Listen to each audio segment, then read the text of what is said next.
Hey everyone, Dazzling Dave here. I wanted to put together a quick tutorial on how to do the trick Kwijibo. Well, what I'm doing right now, this isn't Kwijibo. I was at a show the other night and it was really loud, so I thought I'd just do a few tricks and then know to come back later to voice over what trick I'm going to do. Again, it's Kwijibo. Well, this one isn't. This is the DNA.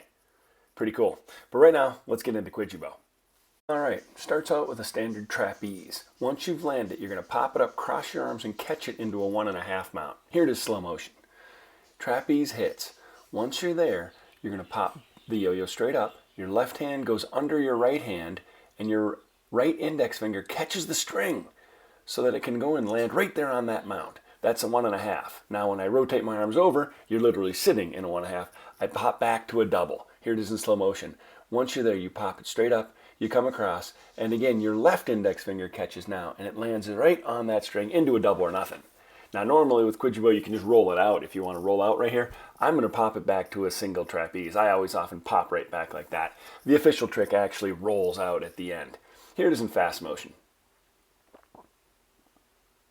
Again, I pop to that single before I do the rollout, but if you're doing the trick for competition purposes, you'll not want to do that. You'll just want to pop right here from the double. You'll just roll straight out instead of popping back to that single trapeze. That's Kwijibo.